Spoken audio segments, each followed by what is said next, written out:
All right, everybody, it is Wednesday night, which means time for the next episode, the Red Delta Project podcast and live feed, where we take a fundamental approach to diet and exercise to give you more power, control, and freedom over your fitness. As always, I'm Matt Schifferly, founder of the Red Delta Project and author of the books that sponsor these episodes, which are all listed down below in the description, like Grdin Style Calisthenics, Overcoming Isometrics, Smart Bodyweight Training, and so on, as well as, of course, this show is also sponsored or supported by NOSC suspension equipment. The link is down below if you're looking for ways to kind of spice up your home workouts and you want a simple portable solution for strength training. Check their line of suspension equipment out. Link is again down below there.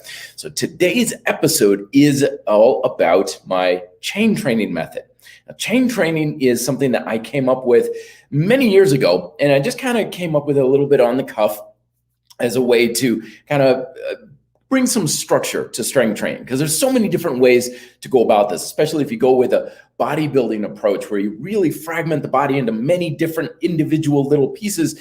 The approach to strength training can get very overwhelming very, very quickly. There's so many different muscles and there's so many different exercises and a million different ways to attack everything from different angles.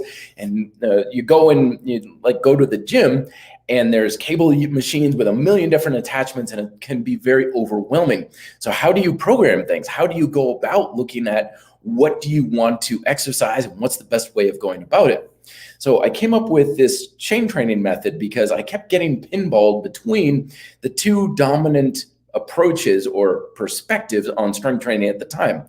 You've got movement chain or movement theory, where it's like, I don't train muscles, I train movements. And this is usually the athletic perspective, right? And then you've got, I train muscles, and this is more on the bodybuilding approach, also physical therapy. If you're looking ever at like Athlete X, Jeff Cavaliere, he does a lot of muscle-based approaches where it's like, okay, let's take this one muscle and look at all the different ways that we can hit it from all these different angles. Both of these approaches are very valid, but they also have their downsides. Muscle-based approaches to training can be terribly inefficient and not always the most practical from an athletic standpoint. And when it comes to athletic training, it can be much more efficient. But when it comes to addressing individual muscles and imbalances and stuff, it oftentimes can create compensation patterns. So chain training is a combination of the two. So you get all the benefits, none of the downsides. The way to think about this is it's not so much chaining movements or muscles, it's both. So here's how this works. Basically, think of a chain, all right, links of chain. If I'm holding a chain between two hands and I pull on it, now every single individual link is a separate piece of metal, right? They're not welded together. They're not connected in any sort of way. They are individual pieces of metal. They have a definitive start and a stop point. So they do their own thing. But when you pull on the chain, the force going through the chain is transferred from one link to another by their relationship to each other. So it's one piece of force, or one kind of unit of force, I guess you could say, but it's individual pieces. Well, your muscles in your body work exactly the same way. A muscle has a definitive start and stop point, just like that link, right? And it does not transfer force along your entire body. It only transfers force along a given section of your body. It's very finite. But if you want to be able to apply force along any duration of your body or any direction, you need to link them up together. So you have your muscles that work together in concert, like pulling on that chain, that all kind of band together, and they allow force to travel from one muscle to the next into a uniform fundamental movement pattern, like pushing and pulling and so on.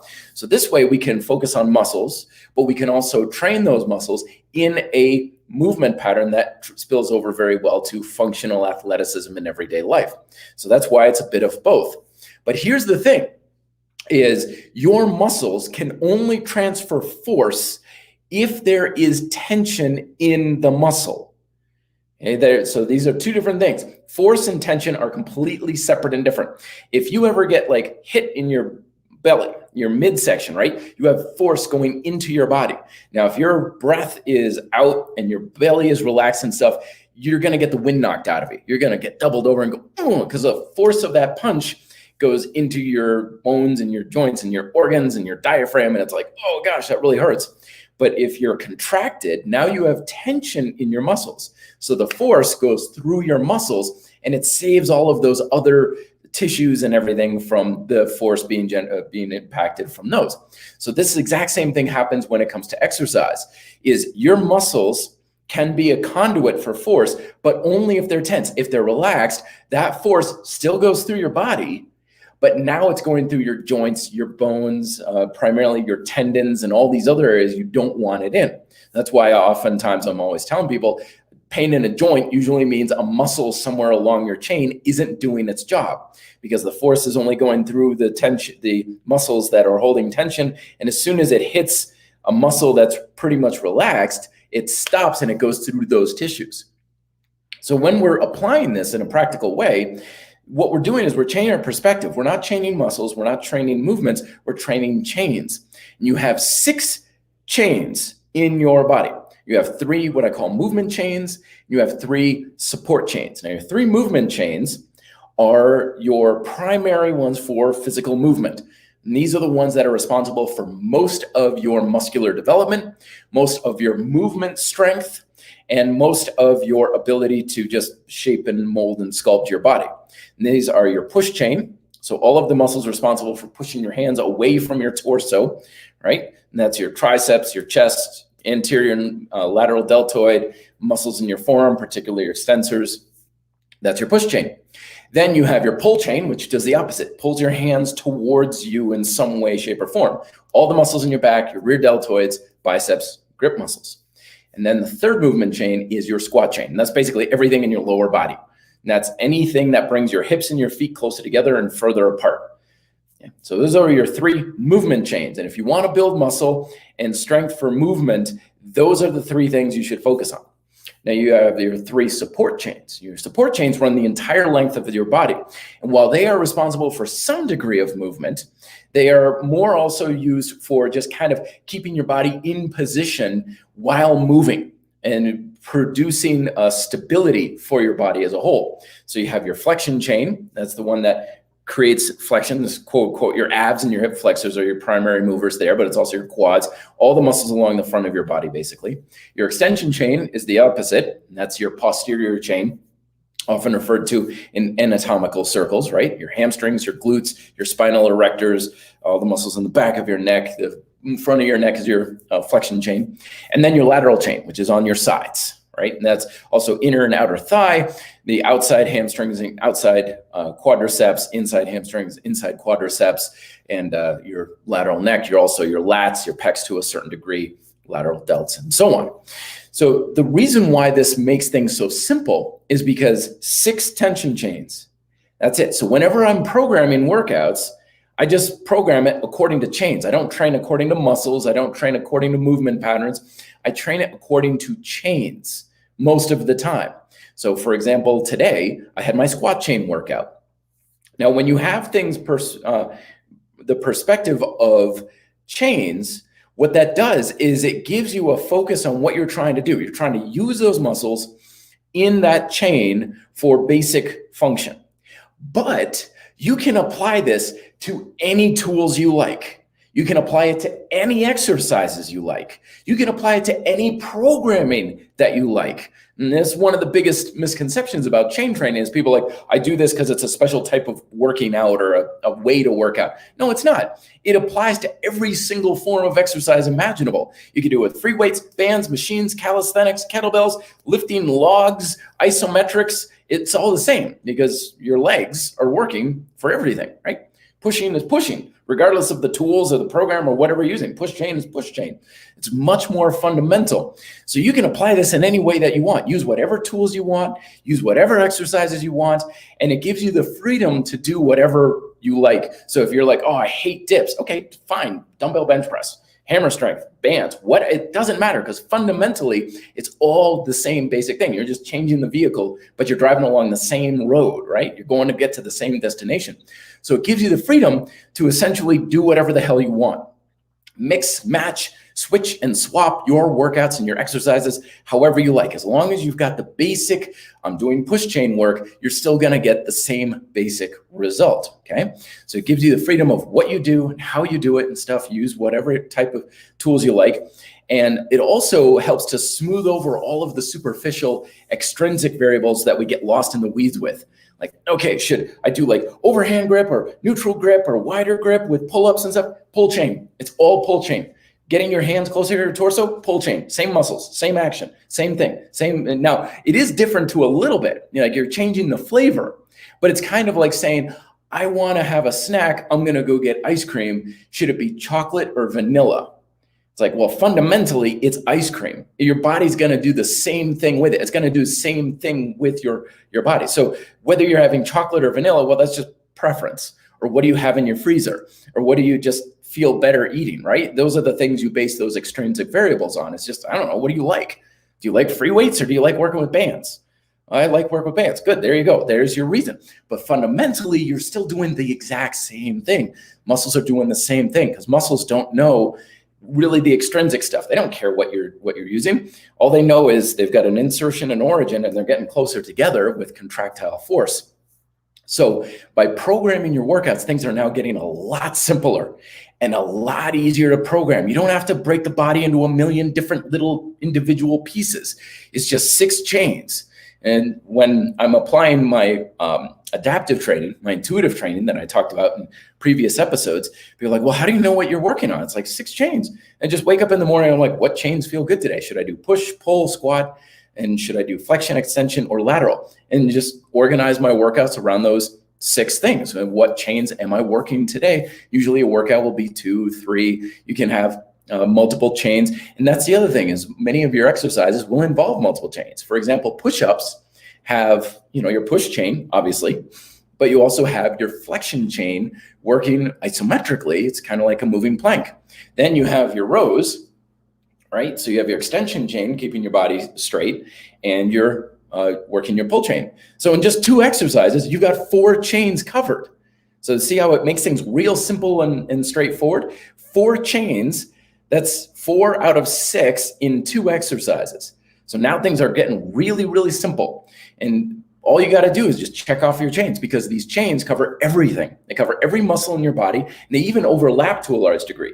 So for example, the muscles in your hips, right? Your hips, your lateral hips, that's lateral chain.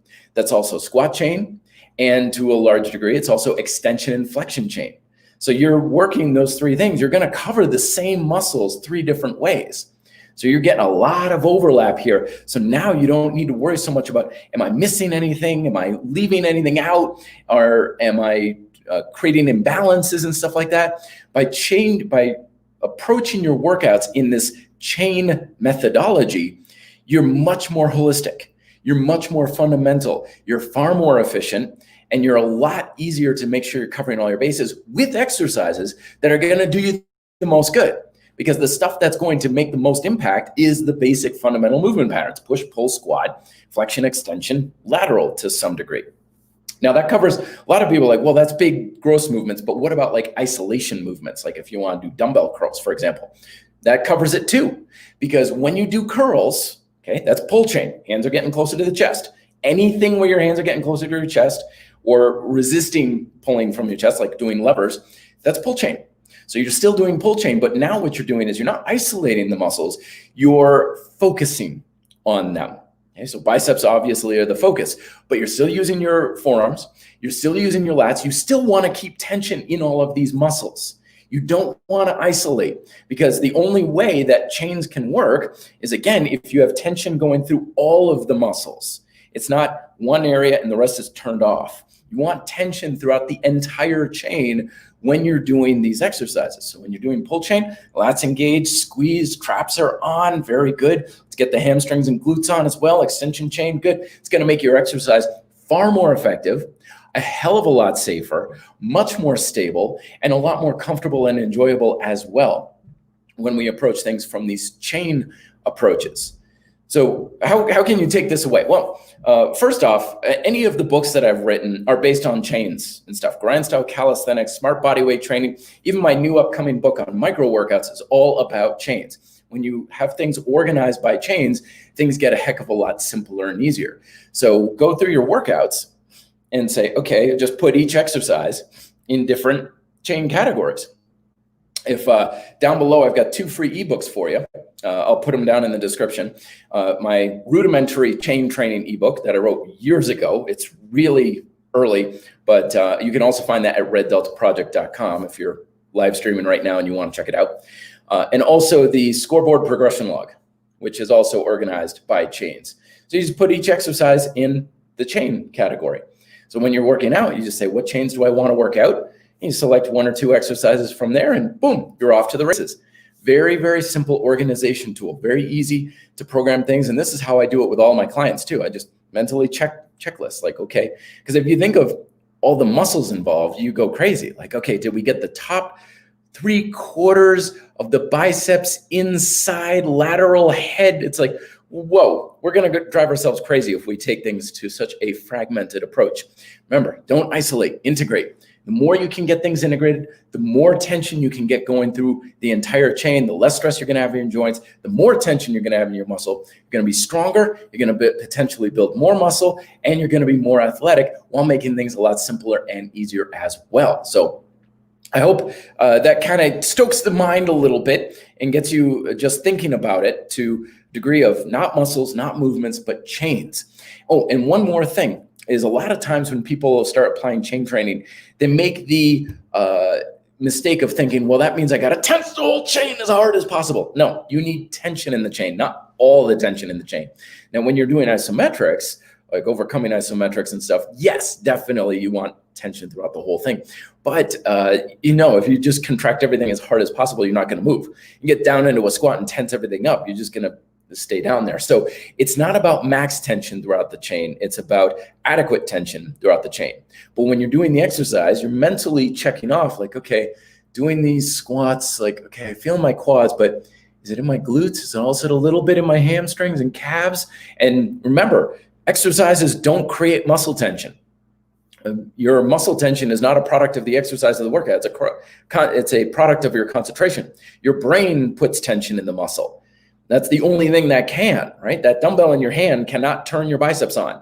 Your brain is turning on your biceps to lift the weight. It's not a chicken or the egg thing. It's the brain tells attention to put in the muscle, and then the exercise happens. It's not the exercise happens and it goes the other way around. So when you're doing your exercises, all you got to do is just kind of check in and be like, okay, do I feel the whole chain being used as kind of one cohesive unit, or do I feel like it's in one area but the other areas are kind of out to lunch? And that means that, okay, there's a little bit more tension control work to be doing in the rest of the chain, maybe the lats, maybe the traps, the shoulders and stuff, and just doing some simple isometrics beforehand, some of the Grdin Style Calisthenics exercises to get that area to turn on. The more you can engage that, now you've got more tension throughout the whole chain. More tension throughout the whole chain means more tension in all of the muscles, and all of the muscles will get a lot stronger, and your workouts will be more effective as a result. So I hope that makes sense. I hope, again, this is a deeper topic. This is something I created years ago, and I'm still falling down the rabbit hole. And when I created it, it was kind of like just a video that I made and a little ebook that I made over a weekend. I was like, okay, this is kind of a neat way of looking at it, but I had no idea it was going to completely revolutionize everything I did, my entire approach to all strength training that I did for myself and my clients. And I still continue to use it to this day just because, oh my gosh, it makes things so much simpler, easier, and a lot more effective. So that's chain training, everyone. That's it in a very brief nutshell. All right. So let's get to some questions here. We got a great crew on tonight, everybody. Hope everybody had a great Thanksgiving if you practice it. And again, as always, if you put "Hey Matt" in the heading here in the comment section, I know that I can address that specifically. And that way I know it's for me, not someone who is just chatting back and forth. All right, first question, primitive reflex. Hey Matt, I'd love to hear more on micro workouts as they pertain to Grdin Style Calisthenics. I work on call, so I have plenty of downtime at home, but I'm also constantly interrupted. Thanks. I understand exactly what you mean, primitive reflex. I've trained a number of first responders in my day, and I always gave them a little bit of leniency when it came to our workout schedule. Like a lot of times they wouldn't schedule workouts when they were on call, because of course with Globo Gym trainers, we have 24-hour cancellation and everything like that. So I'd always tell them, well, come start the workout. And if you get called in the middle of a workout, then there's no charge for the workout. Like we'll just try it another time, but at least it gives you the chance to do that. So yeah, keeping things short is definitely key, because you have time, but at the same time, you got to be flexible, because if you got to get up and go, then you got to go. You can't have an emergency happening and say, one more set of pull-ups. So the micro workouts approach, and again, I'm finishing up the book, really trying my best to get that out to you guys as soon as possible. But this is where chain training comes in. So let's say you're going to get a workout in and you're like, all right, let's make a quick workout with a few chains. Now, as a side note, all the month of December on the Red Delta Project YouTube channel, I'm doing the 24 days of micro workouts. So between the 1st to the 24th of December is a different video on a particular micro workout. So some of the micro workouts are focused on a particular chain. Like I believe the one for today was flexion chain, and it literally takes 1 minute, 60 seconds. If you want another round, it would take maybe 90 seconds, right? Or not 90 seconds, but 3 minutes and so on. So that makes it super simple and easy to do. It's like flexion chain workout, 60 seconds, good, done. And a lot of the programming for those micro workouts you can see in those videos are designed to make something happen quickly. Because remember, the point of a workout is to create a stimulus. And it doesn't matter if you create that stimulus over an hour or 60 seconds, the stimulus is the same. So by being able to focus on that stimulus and saying, I got to make this happen, I can make it happen in 5 minutes, then good. It only takes 5 minutes. So the first micro workout that I posted yesterday is a PPS workout, push, pull, squat. So like I was saying earlier, the 3 fundamental movement patterns, push, pull, squat, those are the ones that are responsible for the bulk of your muscle building abilities, right? So 3 chains. We only need 3 chains. And the minimum amount of exercises you need per chain is 1, naturally, right? So for that workout, I basically said, if you came to me and said, I want to just have the fastest track to building muscle with calisthenics, or even in general, like, what do you recommend? Simple, dips, pull-ups, and some sort of unilateral squat that's just going to fry the hell out of your legs. 3 exercises, circuit them up, 3 or 4 rounds, takes you about 15 minutes, done. Right? So the programming is, because we're using chains, we're not getting lost in the minutia of, okay, I got to do hack squat and front squat and lunges and reverse lunges and lateral lunges. And this is one of the biggest reasons why I find a lot of people, they're like, I don't have time to work out. I'm like, yeah, because your workouts are bloated with a ton of redundancy. You know, it's like you got 15 different squat variations. Like fundamentally, they're all the same thing. They're a squat. Right? Now you're changing the flavor, but that's kind of like saying, again, with the ice cream analogy, oh, I only had 1 scoop of ice cream. It's like, yeah, of 5 different flavors. So you got a big ass bowl of ice cream, right? You've got different flavors, which makes you think it's more different than it really is. But fundamentally, it's just a whole bunch of the same thing. There's nothing wrong with going with different variants of the same exercise. It's good to do that. Like, okay, I'm going to do squats and lunges. I think not tomorrow, but I think the 6th is a micro leg squat variant. And there's 3 squat exercises in that. And fundamentally, they're all the same thing, but they have different functional applications to them. But again, it should take you no more than 5-10 minutes, right? So you can check out the micro workouts playlist on the Red Delta Project YouTube channel. I got a ton of them there and stuff. But yeah, as a first responder, I would say definitely micro workouts are the way to go, because you can always make your workouts longer. You just stack your micro workouts. It's like Lego bricks. You just stack them up on top of each other. Like, okay, I did the 60 seconds for that flexion chain. That was good. Well, now I'll do the same exact thing for the extension chain. Good too. And again, it goes by quick. Once you've done 3 or 4 exercises, you're like, dude, I got like half of my chain, half my body's worked in a fairly short period of time.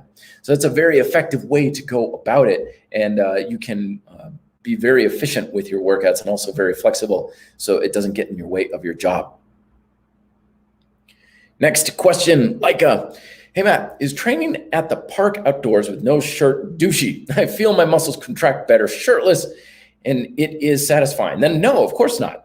You know, it's not at all. It's something that is always, if it makes you feel good, then rock on, go for it. And especially when the sun is out, you got the vitamin D going on. Exposure to the skin to sunlight is very healthy. It's very good to be training outdoors, and the more skin exposure you can get, the better, provided it's decent. You're not going to get arrested for indecent exposure or something, of course. But no, it's definitely good. And you'll always have some people who get nervous about the bodybuilder on the beach showing off their gains, or the woman in the string bikini or whatever. It's like, oh, look at that person there. It's like, hey man, if you've got it, flaunt it. Because I'll tell you one thing, you're not going to have it for very long. And everybody loses their physique in time. Father Time always comes to collect on their gains. So if you've got it, flaunt it. If it makes you feel good, that's great. If someone has a problem with it, that's their problem. But again, it's kind of a personal thing. A lot of people have noticed, like in my videos, like I don't do a whole lot of shirtless stuff.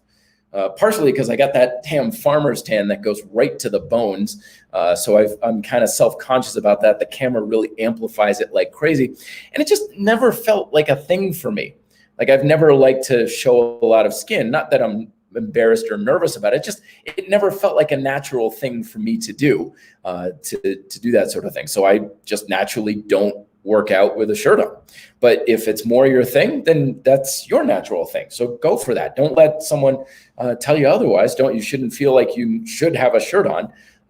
Of course, be clothed appropriate to the weather you're working out in. Don't be, unless you're doing like Wim Hof kind of stuff. That's a different story, of course. Next question. Hey, Matt, I'm programming my workouts myself. Heavy push, rest, light pull, rest, light push, rest, heavy pull, rest. I use dip belt on heavy days. How is this in your opinion? Yeah, I think this is fantastic. I think it's very good to be varying up your level of resistance and your rep ranges. Whenever we do things within a very narrow scope of application, we ultimately are limiting our development. And this is why periodization comes up a lot of times when people talk about periodizing your workouts. I did a podcast not too long ago on periodizing and calisthenics, because no matter how great your workout is, and no matter how you're doing your push-ups or your dips or whatever, you're developing your strength and your physical abilities within a very narrow range. It's just how the body works. We have a specific adaptation to impose demand.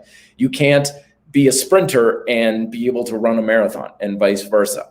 So by going with a variety of resistance, variety of weights and rep ranges and speeds, and just changing things up, again, you're kind of changing up that flavor, as I was saying earlier, but it's exposing your body to a little bit more of a wider variety of stimulus.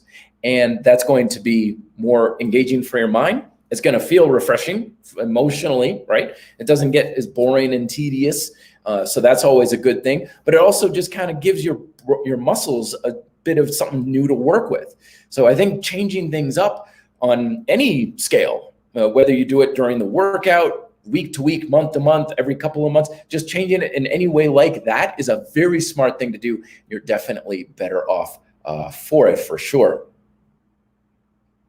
All right, awesome questions here, everybody. Thank you so much for coming on tonight. I always do sincerely appreciate it. Next question from David Baker. Hey, Matt, training my 17-year-old, 6'4", tall guy, 160-pound son. He's gotten significantly stronger, but the weight gain is slow. He'd like to gain at least 20 pounds in a year. Any advice? 17 years old, teenage years are just so difficult for some people. I remember one of the things about when I got to high school, it's like, oh my gosh, the difference in how people look in high school is ridiculous. Like, you got this person over here, looks like he's barely 10 years old, and this other person here is already going gray. Like, the variance with all the hormones and the genetic differences in people at high school is so all over the place. It's crazy at that age. So some people are just gonna be like pulling teeth to put on any muscle at all. And a lot of people find that they don't hit their real muscle building stride until their late 20s or even in their 30s. And this is echoed in my podcast that I made years ago.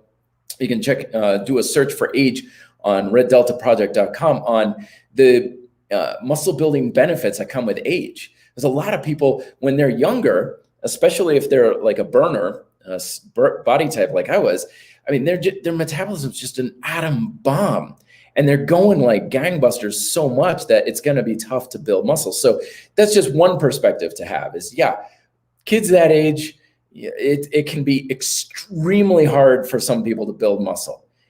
And on the other hand, you got the guy who's, like my buddy Tony, who weighed 250 pounds when he was in the 8th grade, and he was solid muscle. It's like, Tony, seriously? And he's like, hey, my whole family's like this. We're built like tanks. And he played football. He was a center. He's like, nobody got around him. He was literally big enough that I could not get my arms around him. The man was a beast. And it's a kind of a genetic thing. So right now, at that age, the best thing to be doing is establishing one hell of a work ethic, because your son is looking at you saying, Dad, how do I do this? And what's important in my life? I know when you're a teenager, you think you know everything, but they're also, when I was a teenager, I was much more receptive to what my peers were doing and the lessons I was getting from there. So as I always say, be strong, lead by example. So it's still those habits of consistent workout habits, getting to bed on time, drinking lots of water, good whole foods, making your own foods, and eat plenty. Don't worry too much about eating right. Paul Waite talks about this in his book CMAS a lot, about how if you're having trouble putting on weight, like forget all these stupid restrictive diets that have this laundry list of things you shouldn't be eating. He's like, if anything, the opposite is going to be the case. And that was the case for me. I didn't really start building any sort of muscle until I was in my late 20s. And one of the changes that I had made was I said, I'm not going to restrict my diet anymore in any way, shape, or form. If I want pizza, I'm getting pizza. If I want cheeseburgers, I'm eating cheeseburgers, right? And my diet admittedly was not the healthiest during my first years out of college because I didn't know how to cook worth crap. So it was like Hot Pocket City. And finally I moved in with a buddy of mine. He's like, seriously, Matt, we got to get you, learn how to boil some freaking water, man. But don't be too concerned about I don't know if he shouldn't be eating that cookie. It's like, let him eat the cookie, make sure he's getting a good square meal 3 times a day or so on, but don't worry too much about that. And just make sure he's staying consistent with the workouts and learning to get stronger. Those are the most important things he can be doing at this age. And if he stays with that stuff, the weight will come. And so will the muscle. Next question, Vanilla Glue. Very interesting name there. Hey, Matt, what are your thoughts on caloric restriction? People claiming maintaining muscle with 20-hour fasting, 1 meal per day, staying in ketosis. I'm not a fan of any sort of restriction whatsoever, personally. And this is actually a little tidbit on what I'm going to be talking about next week. I've been making actually personally a very big fundamental shift in my entire approach to exercise and fitness over the past several months, doing the research for not my next book, that's Micro Workouts, that'll be coming out soon. The next book, which is the sequel to Fitness Independence. And the stuff that I'm learning and the new perspectives I'm adopting are just mind-blowing. They're completely changing my entire approach to so many things in life. One of these approaches is screw minimalism. Okay, I know in the past, even in my episodes, they're like, Matt, you always say minimalist approaches. RDP is all about minimalist approaches. Yes, but there's something far more powerful and much more effective. And in many ways, I'm finding that minimalism has a very backwards and very harmful approach to fitness. And I know a lot of times the fasting approach is it's so minimalism, it's so minimalist, it's so, screw that. I'm not at all a believer in that sort of thing. Now, that doesn't mean it's bad to do that sort of thing, but to embrace it in the mindset of restriction is backwards. Okay, if you followed any of my dietary episodes and stuff like that over the past several months or so forth, the healthy eating approach we have here at Red Delta Project is not to restrict whatsoever. Okay, now restriction for weight loss, okay, that's a different story. But a healthy diet and weight loss are completely diametrically opposing objectives. They're not at all the same. Instead, a healthy diet is about satisfying your appetites. And you simply cannot do that if you have a restrictive approach to food. It's kind of like, as my mother always used to say, fighting for peace is like screwing for virginity. Eating healthy, or restriction for healthy eating is the same thing. Now, cutting back, great, wonderful. That can be very good for satisfaction, as again, I'll explain a little bit more in next week's episode. But basing your dietary approach on restriction is completely backwards, in my opinion. It's something that I have a lot of history with.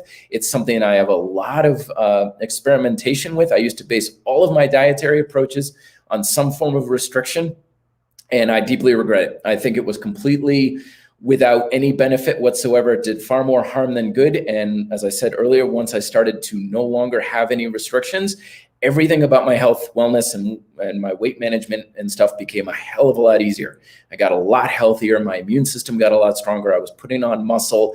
I was much more resilient against things like pulled muscles and injury and stuff. My energy level went up. My body fat level went down, and so on. So I'm not at all opposed to cutting back. Cutting back can be very beneficial. But basing things off of restriction, I think, is just a backwards approach and not the way to go. More on that in the next episode. I'm starting to get down into that rabbit hole. Ryan K with the next question. I had a bad imbalance. Oops, sorry, last part of that question there. Hopefully, maybe I can get the next part of it. Let's see what we can go here with the bolt thrower. Matt, what would you recommend to a guy who suffers from bipolar disorder and is medicated in terms of working out? Unfortunately, I don't really know. That's not an area I have much experience or knowledge with, so I'm afraid I can't be very helpful. But I will give you the general stuff. One is pay attention to medication and how things are affecting your energy level more than anything else.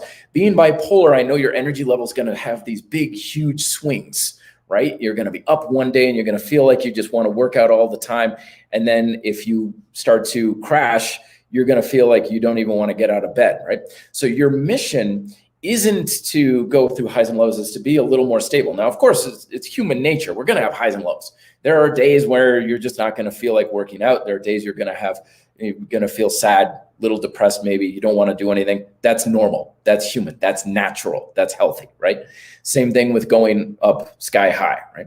So you're trying to just lessen the swings to a large degree. So whatever you're doing with your medication, whatever you're doing with other lifestyle habits, diet, sleep, meditation, journaling, you're looking for things that make you feel good, that make you feel centered, that make you feel like you are in a place of control and peace.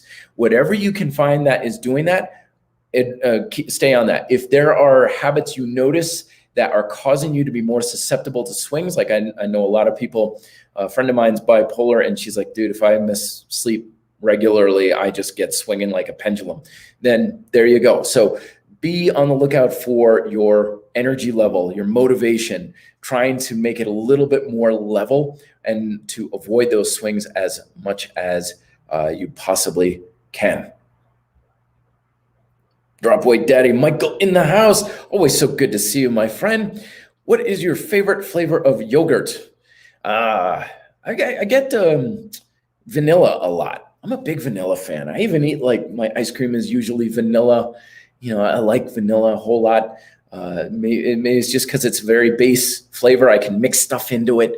You know, berries. I eat a lot of berries, a lot of blackberries and stuff, so I can mix stuff in, berries in with vanilla yogurt, vanilla ice cream, and stuff like that. So I think that would be the way I would go. Is vanilla is just one of those things that works with everything. So that's usually what I get. Another one that I get is banana. There's like a banana cream yogurt that I really enjoy. Don Trey, how's it going, my friend? Always good to see you, as always. How can I make my left arm strong as my right arm? Well, know that imbalances are always going to be there to some degree. You're always going to feel a little bit different. Keep in mind that some of your experience with strength may be a technical thing too. Like if you're doing push-ups and it's like, oh, my right arm feels stronger. Your arm itself may not be stronger. It's just your arm is in a different position. Like, for example, if you're doing push-ups and one shoulder is elevated, this arm is going to be feeling weaker because it's less stable in the shoulder blade. So if you pack that down, suddenly your arm is stronger because it's more stable. So I would look at any technical differences between the right and left side, which is just something that we can always do, of course. And if you do have one limb that is weaker than the other, It's always there. There's always, some people are like, you always have a weaker side. No. You always have a stronger side. One side is normal, the other one is stronger. It's not a question of like one is weaker. It's just a different way of framing it. So that's just going to be partially the case. As you get more proficient in calisthenics, you're going to be doing more unilateral type stuff, and that's going to smooth out the imbalance just because you're going to be focusing more on one limb. When you're doing bilateral stuff, pay attention to differences. Like I said, do you notice if you're doing push-ups, if you kind of edge a little bit onto one side? And you got to be super precise on this. Like as you come down, like I'm level, and as you come down, do you shift just an inch, half an inch, a quarter of an inch? Be a technician, my friend. The more you can be aware of the technical differences in your workouts, in your exercises, especially under fatigue, the more you're going to be like, oh, I notice when I get tired that I start to change my technique just a little tiny bit in this way. Boom, there you go. Work on that and it'll smooth out the difference for you. All right, let's see what other questions we got here. Lance Craig, for simplicity right now, I pick push, pull, leg exercise. Very good. Pick one exercise, focus on how many good reps I can get in 8 minutes per exercise. Very cool. Make harder once I reach a rep goal. Thoughts? Yeah, this is a very good approach. I like this very much. This is something that I learned and picked up a lot from GMB programs, their Elements program in particular. Instead of saying repetitions, it's just here's your time frame that you have for this. Just get what you can during that time frame.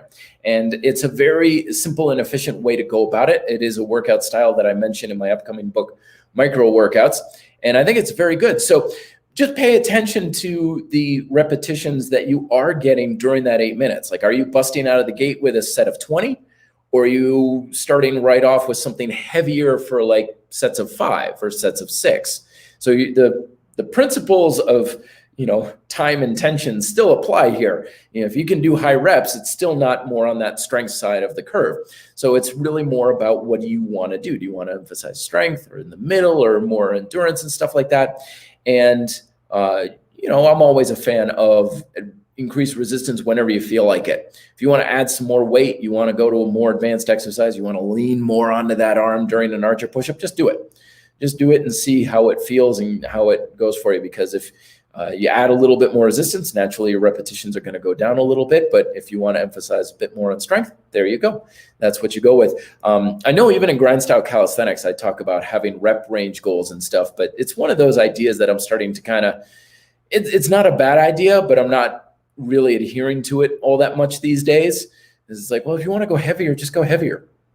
Your rep ranges will drop, but that's what happens when you go heavier. But remember that progression is general progression that you're looking for. So if you can lift 100 pounds once or 1 pound 100 times, and 50 pounds 50 times, let's say, you can do any of those 3, but none of them are going to make you stronger because they're within your range of capability.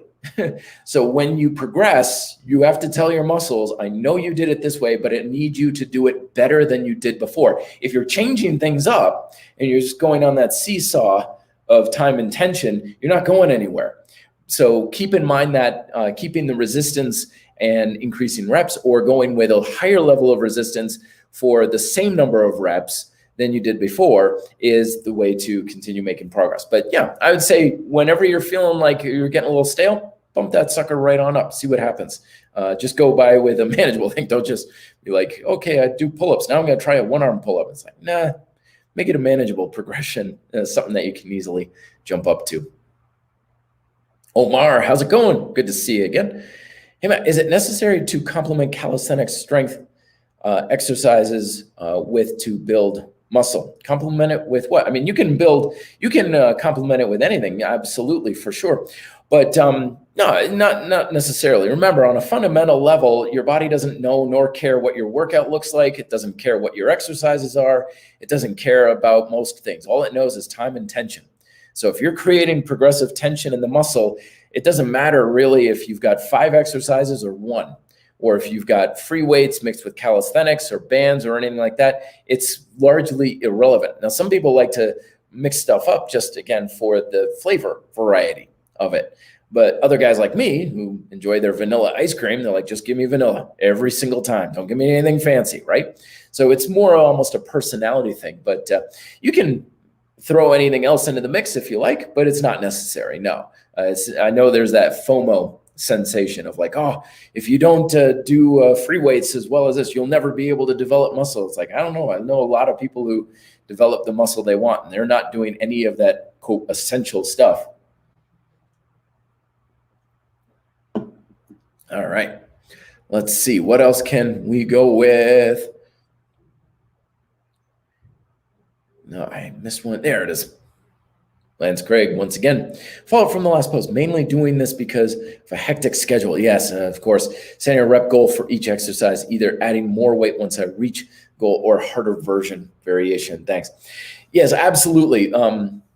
When you've got the time commitments and stuff, keep in mind that intensity also makes things shorter. So that's a good thing as well. One of the biggest reasons why people oftentimes have bloated workouts is because they lack intensity.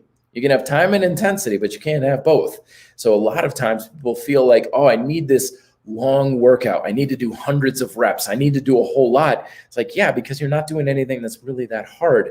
So you need to do a lot of it in order to feel that satisfying fatigue. So intensity shortens things up quite nicely. So that's another reason why I'm a big fan of it.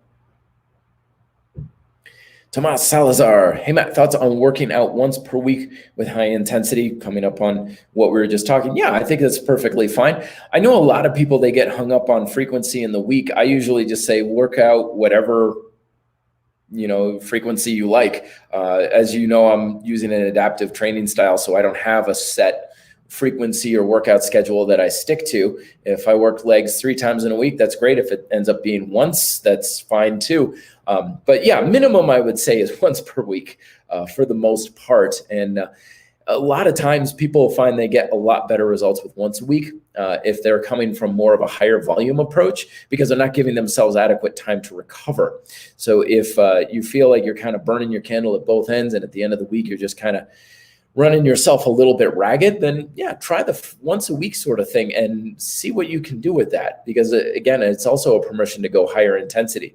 Lots of people don't know what real high intensity levels they can really truly reach because they are using far too much volume. You're going to have to pace yourself. You can't sprint a marathon. So if you take someone who runs 10Ks and you're like, okay, let's run as fast as they can, and they run a little faster than their 10K pace, they have no idea that their ability to sprint is actually within themselves. So forcing yourself to a lower volume approach and saying, all right, you get 3 sets, like once a week, you gotta make them count. Like that puts you in a very different place, emotionally and mentally. Like, I gotta make this work. I gotta make this count right now, because there is no second chance this week for me to really crush this. So I think it's a fun experiment to do, and I highly recommend people experiment with it from time to time. Al Painter. Hey, Al, it's so good to talk to you. Good to see you, man. I'm doing the workout you gave me doing and finish in about 40 minutes. Fantastic. What do you think about playing with single arm diagonal stuff? I don't want to get off course with what you gave me. Yes, we had a coaching session a little over a week ago and stuff. Yeah, single arm diagonal stuff. So back to chain training theory, right? Diagonal, we're going along this. What chain is this? This is lateral. Twisting, chopping, diagonal stuff. Okay, this is lateral chain that you are working. I'm assuming you're talking things like cable chopping, band chopping sort of thing. Fantastic. Lateral chain is one of those things that just kind of knits everything together. It gets it all working together and is the glue for kind of getting the arms and the legs and the core and the front and the back and everything coming together as one cohesive unit. So I would use it as a finishing tool there, Al. Do 2 sets of whatever exercise you're thinking of, and go with, let's go fairly high volume for now. Let's go 15 to 20 repetitions each side. Just get everything really turned on, have a good tempo and pace with that, and see how you feel after a couple of weeks of that. That's what I would do. Ryan K. Hey, Matt, I have an imbalance in my legs and hips. Join the club. I stand 8 hours a day, and I'm the opposite of a person who sits all day for work. Yes. Any suggestion on how to approach legs to balance this out? Yeah, a lot of, like I was saying earlier, unilateral exercises work pretty well. So lunges, Bulgarian split squats, trim squats, pistol squats, things like that to make you more aware of your imbalances between your right and left side. They're also going to make you much more hip dominant. Because you have to have stability. Most of the stability in your lower body comes from your hips. So when we are doing unilateral exercises, you've got to feel your entire hip complex tighten up super, super hard. And a lot of people have trouble doing that because we sit all day. So, and even if you're standing, there's no guarantee. I know a lot of people, they're like on their standing desks and stuff, but just because your body's doing something doesn't mean your muscles are working the way they should. Remember, tension is controlled by your brain, not by the exercise you're doing. So you could be at a standing desk all day and still have nothing in your glutes, right? It doesn't automatically mean there's tension there. If your brain isn't used to putting tension in your hips, it's not going to put it there, even if it should be during the exercises. So that's why I recommend the simplest hip exercise that I give everybody, which is you stand on one leg, you lock that leg as tight as you possibly can, the entire leg, and your whole hip complex, the flexors, the glutes, the inner thigh, everything as tight as you can. And then the other leg is super straight and you lift it up and you hold. And it's either going to be a stability exercise, a strength exercise, or a flexibility exercise, or all three, because all three are always engaged with all of your exercises. Practice that every single day. Preferably several times a day. Just kind of grease the groove format. Just hold up for a couple seconds. And you stand and really like maximize, get really aggressive with that tension activation. That's going to wake up those hips to a larger degree. Then when you're doing the things like your lunges and your squats and stuff like that, you should feel those hips really lighting up and being used a lot more during those exercises. And it's all going to be a homogeneous wonderland of feel good tension, make things work extremely well. Fantastic. Everybody, great ideas. Everybody's talking to each other. It's fantastic. I love the RDP community. You guys always come through, help each other out. We all make each other stronger. There's a lot of positive vibes going on in this group. It's fantastic. Let's see what else we got. Martin Lagos. And again, everybody, if you put a hey or hey Matt or something in the front, I know that's a question addressed to me, not one that you're just shouting out into the group there. What do you think about having a very few short workouts a day instead of a big one? Absolutely, a very common thing. Fundamentally, in many ways, it's the same approach. So a lot of times you probably aren't going to notice much of a difference either way. So it just boils again down to preference. Like, do you find that one is more satisfying or easier to work into your schedule? Do you feel better doing it a different way? Like, I like to space my exercise throughout the day just because it gives me a little exercise or energy boosts. Like in the morning, I'll do a pull chain workout. And then later on, I'll practice my taekwondo a little bit. And then before a class, I'll do a little bit of push chain work and stuff. And it just kind of bumps me up a little bit, keeps my energy level going and keeps things from getting stiff. So that's just what I do. I do it just because I like it. I prefer it. But again, when it comes down to creating a fundamental stimulus, it doesn't matter if it takes you an hour or 5 minutes. It's the same stimulus. It doesn't matter if it takes you 5 workouts throughout the day or 1, same stimulus. The stimulus is the same, your results are the same. So if you're going for things like practicing strength, test your strength. Practice endurance, test your endurance, and so on. Remember, you gain that which you challenge. So the question for you then is, do you find it's easier to challenge that which is important to you in one workout or frequent workouts? And if you don't know, experiment. Test it out, see what, go with one for a few weeks, make little notes in your workout log, like, okay, energy level is better, or I feel exhausted afterwards, or whatever it is. Then you go with the other one and you compare notes. You're like, oh, my energy level is so much better doing it this way. Okay, there you go. There's your answer. Because a lot of times these sort of differences where it's like, okay, fundamentally it's the same, but it is different in many other ways. A lot of times the difference is more just subjective. Of like, what do you prefer? How do you feel? Do you feel like you can get more quality repetitions breaking it up, or more quality repetitions doing it all at once? These are the sorts of things to be looking for, so that way you can know which type of style is best for you. Because a lot of times it's more down to just understanding, figuring out what's best for you, putting your own little puzzle together.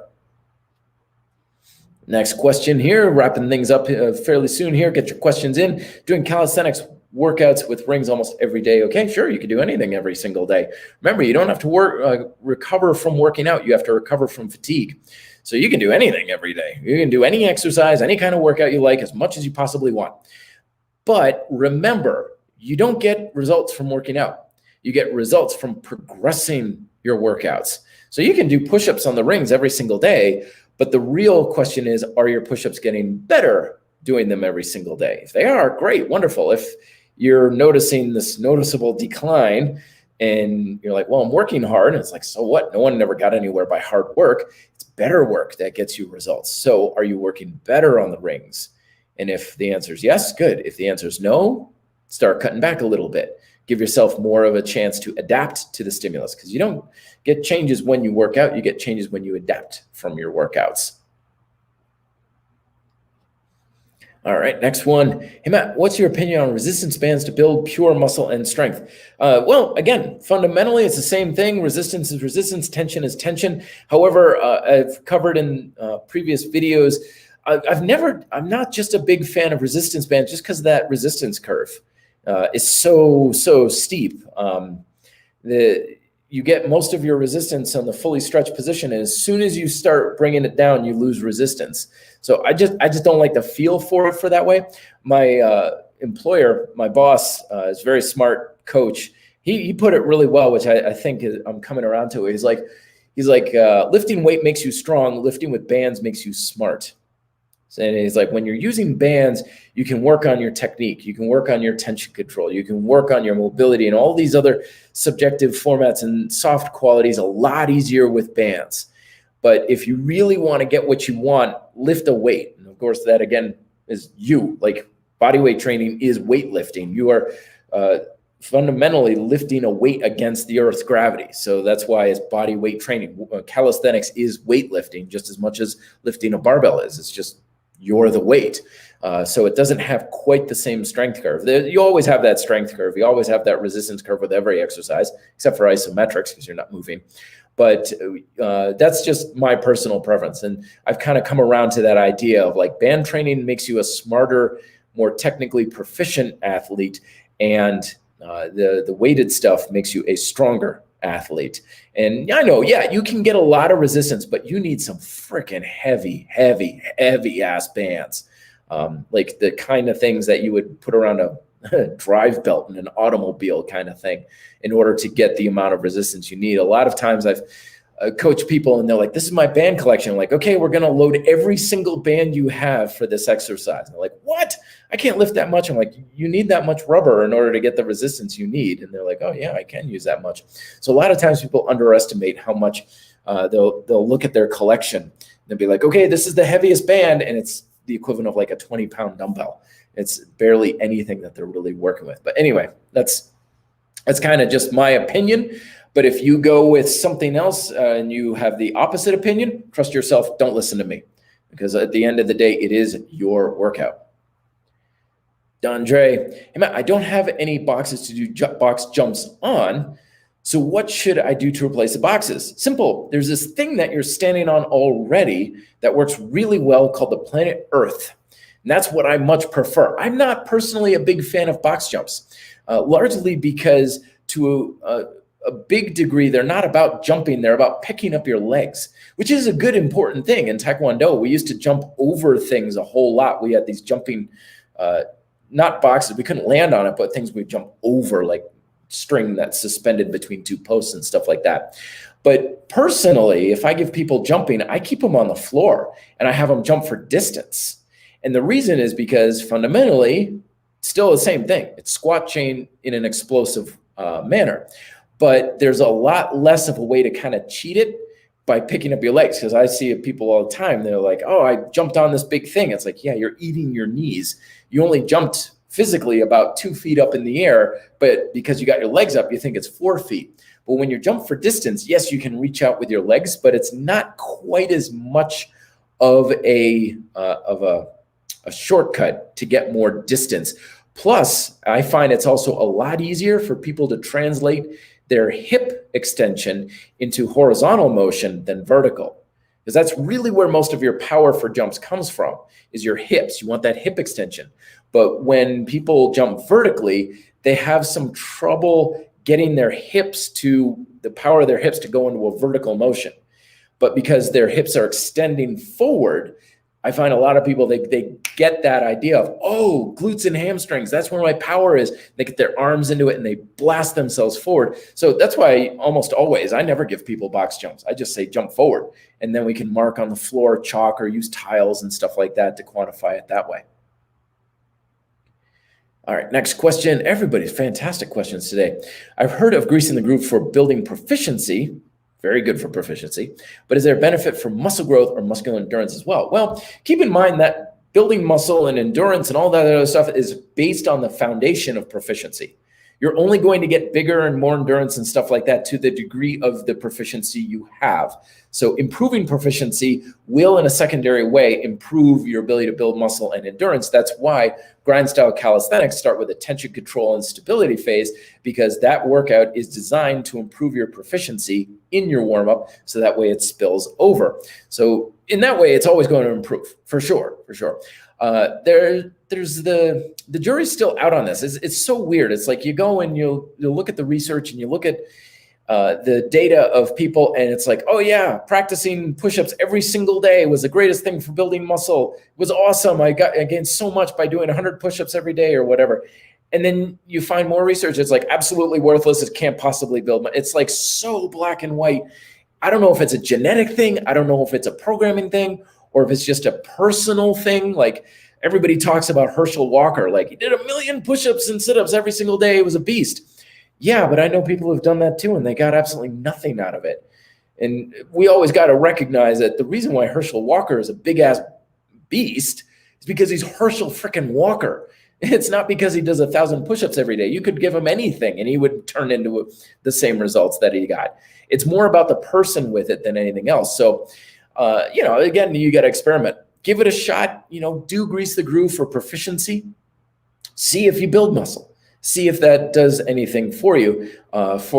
Test the results. But don't feel like you shouldn't trust it. Like if someone's like, grease the groove is awesome for building muscle. If you're not building muscle, it's not good for you. It's not working out for you. Go with something else for sure. But it's definitely something I'm a big fan of for sure. Burpees King. Hey, Matt, stimulus is the same, for instance, doing 501 pump burpees versus doing 105 pump burpees, and the result is 500 push-ups. So they are both similar. True, very similar, absolutely. But keep in mind that you have to recognize what stimulus you're going after too. Like, so for example, in practice, so let's say we're trying to get good at burpees, right? So how quality are your burpees? So that's something to notice, like, okay, 500, 1 pump burpees with 1 push-up. Are those better burpees, or are the 5 pump burpees better? Or if you're like, okay, well, why we're looking at push-ups, the push-up variable. So is it more just the push-up that you're after? So are we better off creating a stimulus for more just a dedicated push-up workout and not diluting it with the other aspects of the burpee? Right? And having more of a focus there so we can create more of a stimulus, because stimulus is a lot easier to create when it has more focus. The more stuff you put in there, it dilutes it around. And it may not matter very much because practice is practice.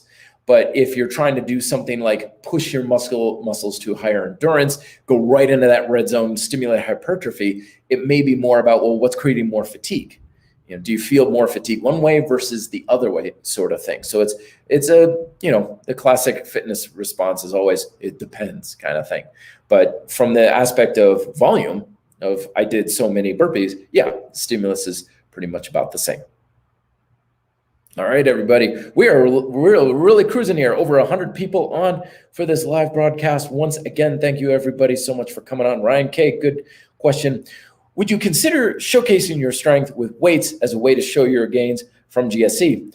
Don't doubt the effectiveness. Just curious as how much you've achieved translates to a number. I get this question a lot, and it, to a large degree, it kind of frustrates me because part of the reason why I took to calisthenics is because I am atrociously bad with weights, like horrifically horrible with doing it. And it's largely because it's like subjects in school. You're going to have your natural tendencies and natural proficiencies in some things. Like, for example, I can ride my bike all day long. I can ride hard. I can ride long. The past summer, I did 100 miles on a whim. I didn't even train for it. I literally was out for a bike ride with my friend, and 40 miles in, I was like, how long are we riding for today? It's like 100 miles. I was like, oh, okay, I guess I better get some more granola bars then. So I can ride long and hard, but ask me to run a 5K, I suck at running. I am horrifically bad at running. If I run to the toilet because I'm going to be sick, that for me is a marathon, right? So the reason why I'm mentioning this is because to me, it's very much an apples to orange comparison, right? Like if I did a deadlift, most people would be like, look at that weak ass little bitch, right? Because I am horrible at deadlifts. So incredibly bad. Like it should have a warning on it. Like, sensitive viewers, please be advised kind of thing, because it would be that bad. But I'm getting a hell of a lot stronger than I ever have been because of the progress I'm making in GSC. Like everything I'm doing outside of my workouts is way better than it was before. Like a couple of weeks ago, I went on a bike ride and I felt like I had jetpacks on my legs because I was riding so much faster, partially because I'm getting my hips to engage a lot better, right? Well, I'm like, okay, it's working. It's translating over very well to that.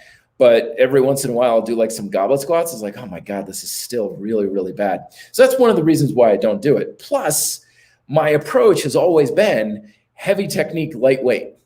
Like I've never had an objective to lift as much weight as possible. If anything, I want the opposite to happen.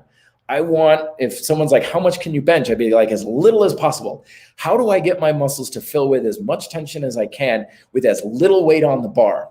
So again, if you looked at it and you were like, well, he's benching like 135. I'm like, yeah, but you see where my elbows are, or the angle I'm using and the way I'm breathing and stuff. It's like, that's making my body work a hell of a lot harder than what I used to do when I was lifting weight, where I was basically just half-assing it, trying to get more weight up, which was a weak ass bench press in order to compensate. And as Christian over at T Nation says, if you're compensating, you're not building strength, you're building compensation. Well, that was my story with weights for the longest time. So that's one of the reasons why I like calisthenics, is because it's the complete opposite. I'm trying to do the opposite of compensation. Now, it does translate very well over like when I'm moving weights around in the gym and stuff like that. I'm like, well, these 45-pound weights are getting a lot easier. But yeah, it's going with like, let's see how much you can deadlift. That's like saying, how much can you run? I'm like, I suck at running. And I suck at lifting. It doesn't translate well for me just because I suck at it.